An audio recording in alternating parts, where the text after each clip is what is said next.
Hello दोस्तों, नमस्कार। मैं दीपक कुमार स्वागत करता हूँ आपके अपने YouTube चैनल गुरुकुल पॉइंट में। कैसे हैं दोस्तों? उम्मीद करता हूँ बहुत अच्छे होंगे। रामानंद के शिष्य कौन थे या कबीरदास के गुरु कौन थे, इनमें बड़ा कंफ्यूजन होता है। हम समझ नहीं पाते हैं कि कौन किसके गुरु थे और कौन किसके शिष्य थे। और इस प्रकार के प्रश्न आपके एग्जाम में बार बार पूछे जाते हैं और उन्हीं चुनिंदा प्रश्नों को मैं यहाँ पे ढूंढ के लाया हूँ। बहुत इंपॉर्टेंट वीडियो है, मिस मत करिएगा, पूरा वीडियो देखिएगा। आपके हर कॉम्पिटिटिव एग्जाम में बहुत ही महत्वपूर्ण ये वीडियो है। तो आइए शुरू करते हैं। दोस्तों यहाँ देखिए, एक तरफ मैंने लिखा है क्रम संख्या, यानी इतने राइटर हैं, गुरु का नाम, और जो इधर मैंने लिखा है वो शिष्य हैं इनके।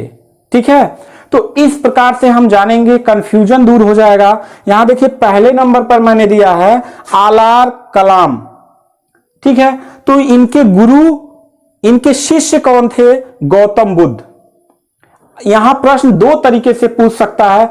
एक पूछ देगा कि गौतम बुद्ध के गुरु कौन थे, तो याद रखिएगा गुरु के नाम इधर है और शिष्य के नाम इधर है, यानी इस लाइन में सारे शिष्य हैं और इस लाइन में सारे उनके गुरु हैं। तो अगर एग्जाम में पूछ दे कि आलार कलाम के शिष्य कौन थे, ऑप्शन में 4 दे दिया, तो आपको जानना है कि गौतम बुद्ध, बौद्ध धर्म के संस्थापक गौतम बुद्ध के गुरु कौन थे? आलार कलाम थे। अब अगर प्रश्न यही उल्टा पूछ दिया कि गौतम बुद्ध के गुरु कौन थे, तो आलार कलाम, और अगर पूछ दे कि आलार कलाम के शिष्य कौन थे, तो गौतम बुद्ध थे। ठीक है, चलिए दूसरा दिया है रामानंद। जो रामानंद थे इनके शिष्य थे कबीरदास। अब थोड़ा सा कबीरदास के बारे में जान लीजिए। कबीरदास को सधुक्कड़ी भाषा का कवि कहा जाता है। कभी कभी पूछ देता है कौन से कवि सधुक्कड़ी भाषा में प्रचलित है, नाम विख्यात है, तो कबीरदास जी का। सधुक्कड़ी क्यों? क्योंकि पढ़े लिखे नहीं थे, वो जो भी गा देते थे वही उनकी भाषा हो जाती थी, इसीलिए सधुक्कड़ी भाषा कहा जाता है। अगला प्रश्न यहां से और पूछ देता है कि पंचमेल खिचड़ी वाले कवि कौन से हैं, तो कबीरदास जी हैं। क्यों? क्योंकि सारे भाषाओं को मिला के खिचड़ी बना के वो अपनी कविताओं को लिख देते थे। तो पंचमेल खिचड़ी जो है वो कबीरदास जी। वाणी का डिटेक्टर किस कवि को कहा जाता है, तो कबीरदास जी को कहा जाता है। इनकी रचना पूछ दे तो साखी शबद रमैनी, जिसको एक में संग्रहित कर दिया गया है, जिसको बीजक के नाम से जानते हैं। तो अगर आपसे प्रश्न पूछ दे कबीरदास जी के गुरु कौन है? रामानंद। रामानंद जी के शिष्य कौन है, तो ऑप्शन में देखो 2 दे देगा।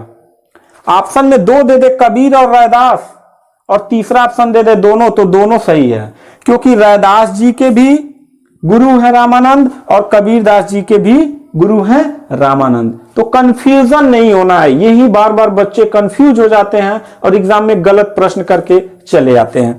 तो एक हो गया ऊपर का। दूसरा, रामानंद जी के शिष्य कौन है? कबीरदास। कबीरदास जी के गुरु कौन है? रामानंद। अगला, फिर रामानंद जी के एक शिष्य और है, कौन? रैदास। रविदास भी इनको कहा जाता है, रैदास भी कहा जाता है। अगला, फिर रैदास, जो रैदास है इनके शिष्य कौन है, तो मीराबाई हैं। मीराबाई के बारे में जानते हैं ना, कृष्ण की प्रेमिका। ठीक है, अब प्रेम का स्वरूप ही बदल गया है। मीराबाई जो है मृत्यु पर्यंत, यानी मृत्यु तक कृष्ण से प्रेम करती रहती हैं। आज का प्रेम का मतलब ही बदल गया है। तो मीराबाई से एक प्रश्न पूछ देता है कि मीराबाई की रचना कौन कौन सी है? गीत गोविंद है। गीत गोविंद पर टीका, यह जो है मीराबाई जी की रचना है। और गीत गोविंद पूछ दे तो जयदेव की रचना है। ठीक है, तो यहां ध्यान से देखते चलेंगे। अगला, बाबा फरीद। बाबा फरीद के शिष्य हैं निजामुद्दीन औलिया। निजामुद्दीन औलिया जो हैं शिष्य हैं किनके? बाबा फरीद के। अगला, निजामुद्दीन औलिया, अब इनके शिष्य कौन हैं? इसी में कंफ्यूजन हो जाता है, ध्यान रखिएगा। बाबा फरीद किनके गुरु थे? निजामुद्दीन औलिया के गुरु थे। और अगर पूछ दे बाबा फरीद के शिष्य कौन थे? निजामुद्दीन औलिया थे। और अगर निजामुद्दीन औलिया के शिष्य पूछ दे तो अमीर खुसरो थे। अमीर खुसरो के बारे में जान लीजिए। अमीर खुसरो के बारे में जान लेते हैं। अमीर खुसरो का जन्म पटियाली कासगंज में हुआ था। ठीक है। बचपन का नाम अबुल हसन यमुनुद्दीन था। शासन काल यानी कि प्रारंभिक जो अमीर खुसरो, अमीर खुसरो के बारे में थोड़ा सा और जान लीजिए कि अमीर खुसरो हिंदू मुस्लिम एकता के प्रतीक माने जाते हैं। हिंदू मुस्लिम एकता के प्रतीक माने जाते हैं। एक चीज और यहां से प्रश्न पूछता है कि इनका आविष्कार क्या क्या रहा है। तबला, सितार, तबला जो बजाया जाता है इन्होंने आविष्कार किया था। सितार, गजल, गजल जो गाना आप सुनते हैं उसका आविष्कार इन्होंने किया था। मुकरी, मुकरी एक गाना है जिसमें कवि खुद ही प्रश्न गा के पूछता है और खुद ही उत्तर देता है, ठीक है। तो ये इनके आविष्कार हैं। अगला चीज, इनको वॉइस ऑफ इंडिया कहा जाता है। वॉइस ऑफ इंडिया यानी भारत की आवाज, और तोता ए हिंद अमीर खुसरो को कहा जाता है।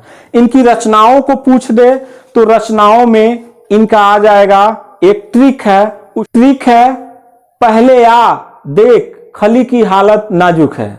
तो पहले से पहेलिया, आ से आशिका, खली से खलिकबारी, हालत से हालते कन्हैया, ये अमीर खुसरो की रचनाएं हैं। ठीक है दोस्तों, आगे बढ़ते हैं। मतेंद्रनाथ, बाबा गोरखनाथ, नाथ संप्रदाय के बाबा गोरखनाथ जो कि आपके गोरखपुर में है, उन्हीं के नाम से गोरखपुर पड़ा है। तो इनके शिष्य रहे मतेंद्रनाथ के। कौन शिष्य रहे हैं? बाबा गोरखनाथ। अगर पूछ दे बाबा गोरखनाथ के गुरु कौन है तो मतेंद्रनाथ। ठीक है, अगला प्रश्न, गोविंदाचार्य, इनके शिष्य रहे हैं शंकराचार्य, और शंकराचार्य के गुरु पूछ दे तो गोविंदाचार्य। और शंकराचार्य के विषय में आप जानते हैं हिंदू धर्म के जो आपके बनाए गए हैं मठ जो बनाए गए हैं जिसे हम चारों धाम कहते हैं, उनके संस्थापक रहे हैं। अगला, वल्लभाचार्य, सूरदास जी, सूरदास जी जो शिष्य रहे हैं किनके? वल्लभाचार्य के रहे हैं। सूरदास जी पहले दीन दुखियों के गीत गाया करते थे, फिर वल्लभाचार्य के संपर्क में आए तो इन्होंने मथुरा में ले जाके मंदिर में बैठाया और वहां पे कृष्ण भक्ति के गीत गवाना शुरू किया, और यह कृष्ण भक्ति के सर्वश्रेष्ठ कवि माने जाते हैं। अगला, रामदास, रामदास के शिष्य कौन रहे हैं? शिवाजी। ठीक है, और अगला अंतिम है गोपाल कृष्ण गोखले, इनके शिष्य रहे हैं महात्मा गांधी जी। ठीक है दोस्तों, तो ये था हमारा छोटा सा वीडियो जो बार बार एग्जाम में रिपीट किया जाता है। प्रश्न बहुत कंफ्यूजन हो जाता है कौन किसके शिष्य हैं, कौन किसके गुरु हैं। लेकिन अगर ये वीडियो आपने पूरा देख लिया है तो आज से आपका कंफ्यूजन खत्म हो जाएगा और कभी भी आपका प्रश्न गलत नहीं होगा, इस बात की मैं गारंटी देता हूं। तो बने रहिए गुरुकुल पॉइंट में, आगे ऐसे वीडियो आपके आते रहेंगे। और भी आप वीडियो अगर देखना चाहते हैं तो गुरुकुल पॉइंट के प्लेलिस्ट में चले जाइए, वहां पे बहुत सारे विषयों पर वीडियो बना के मैंने रखा है, वहां से आप देख सकते हैं। थैंक यू, धन्यवाद।